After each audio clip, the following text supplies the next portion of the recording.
आज मैं ऐसी मूवी का एक्सप्लेन करने वाली हूँ। इस मूवी में हमें दिखाया जाता है एक 14 साल की लड़की की शादी 50 साल की उम्र के आदमी के साथ होती है और उस लड़की को आगे बहुत कुछ सहना पड़ता है और इस वजह से क्राइम भी होता है। वीडियो में आगे बढ़ने से पहले ऐसी और इंटरेस्टिंग वीडियो देखने के लिए प्लीज हमारे वीडियो को लाइक और चैनल को सब्सक्राइब जरूर करें।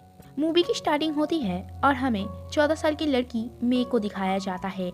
आज मे की शादी हो रही थी उससे कई गुना उम्र में बड़े 50 साल के अमीर आदमी के साथ। मे उसकी थर्ड वाइफ बनने वाली थी। इससे पहले उसकी 2 वाइफ्स और हैं। रात के टाइम शादी का समारोह चल रहा था। मे का हस्बैंड बहुत अमीर था, इस वजह से गांव के सभी लोग उसका बहुत सम्मान करते थे और उसे मास्टर कहकर बुलाते थे। मास्टर अपनी नई वाइफ को छोड़कर अपनी फर्स्ट वाइफ के साथ मेहमानों का स्वागत कर रहा था। वहाँ हम उसकी सेकेंड वाइफ को भी देखते हैं। मैं चुपचाप बैठी सभी को देख रही थी। शादी का कार्यक्रम समाप्त होता है। रात को मे का हस्बैंड मे के पास आता है और वो इंटीमेट होते हैं। अगले दिन सुबह मे अपने कपड़ों में खून का दाग देखती है और वो कपड़ा ले जाकर मास्टर की फर्स्ट वाइफ बाहर टांग देती है और ये कपड़ा मे के वर्जन होने का प्रूफ था और यही उनकी फैमिली का रिवाज है। कुछ दिन ऐसे ही बीतने के बाद एक दिन एक गाय एक बच्चे को जन्म देती है। वो लोग सोचने लगते हैं कि उस गाय को बेचकर वो लोग क्या खरीदेंगे। मास्टर की सेकेंड वाइफ कहती है कि इस पैसों से हम घर की सारी लेडीज के लिए कपड़े खरीदेंगे, लेकिन मास्टर का पिता कहता है वो उस पैसों से अपने इकलौते पोते के लिए घोड़ा खरीदेगा। असल में मास्टर का एक ही बेटा था और वो था उसकी फर्स्ट वाइफ से। उस बेटे का नाम था हान और सेकेंड वाइफ की 2 बेटियां थी। इस वजह से इस फैमिली में जितना मान मास्टर की फर्स्ट वाइफ को मिलता था उतना मान सेकेंड वाइफ को नहीं मिलता था। रात को खाने के टेबल पर हान की शादी की बात चलती है, पर हान शादी की बात सुनकर खुश नहीं था। वो अभी शादी नहीं करना चाहता था और उसके शादी से इनकार करने की वजह हम थोड़ी देर में जान पाएंगे। इसके बाद हम मे को देखते हैं जो सोच रही थी यहाँ लड़कों को ज्यादा मान दिया जाता है और मास्टर की फर्स्ट वाइफ को बेटा होने की वजह से आदर और सम्मान मिलता है, इसलिए उसे भी एक बेटे को जन्म देना होगा।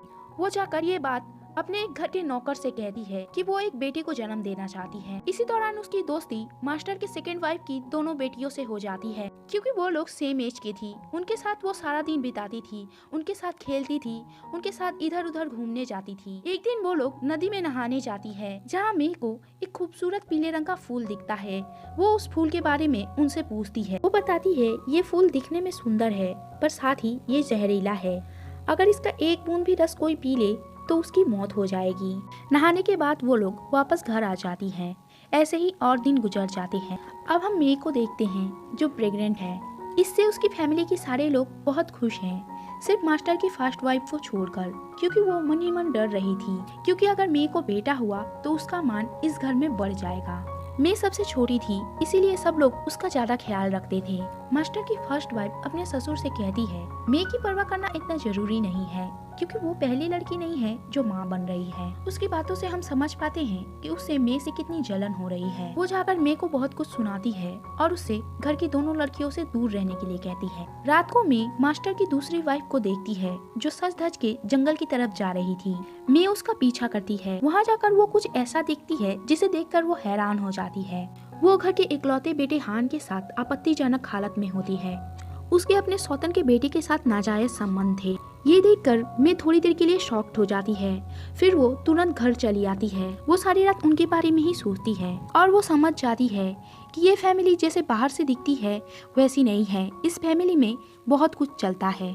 अगले दिन वो देखती है 2 नौकरों के बीच नाजायज संबंध होने की वजह से उन्हें सजा दी जा रही है। लड़की को बहुत मारा जा रहा है और लड़की प्रेग्नेंट थी। उसे सजा के तौर पर बतौर नौकर मंदिर में बंद करके रखा जाता है। ये देखकर मैं डर जाती है क्योंकि उनके परिवार में भी तो यही सब चल रहा था।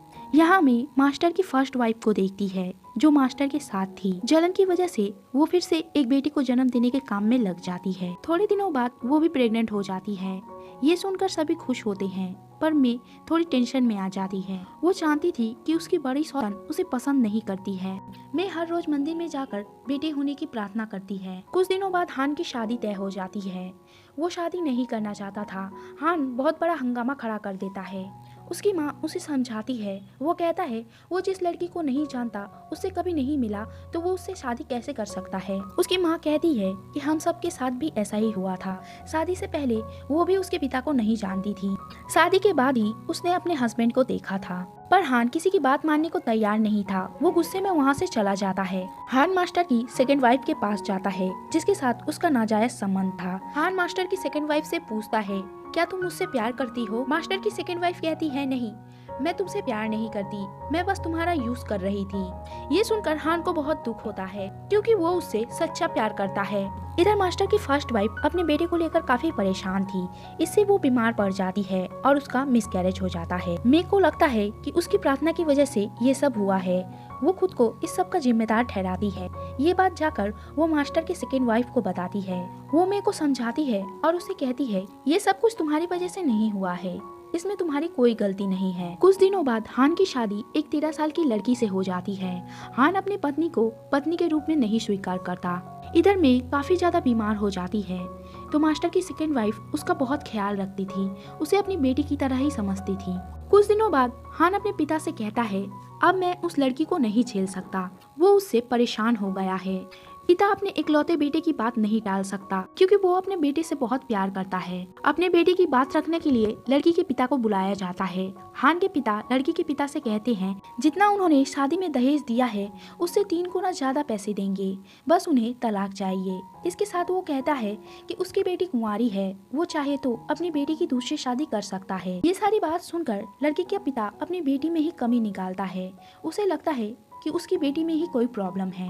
जैसा कि अक्सर होता है, कमियां हमेशा लड़कियों में ही निकाली जाती हैं, इसीलिए ये उसे तलाक दे रहा है। वो अपनी बेटी को ही बुरा भला कहता है और उसे अपने साथ ना ले जाकर वहीं छोड़कर चला जाता है।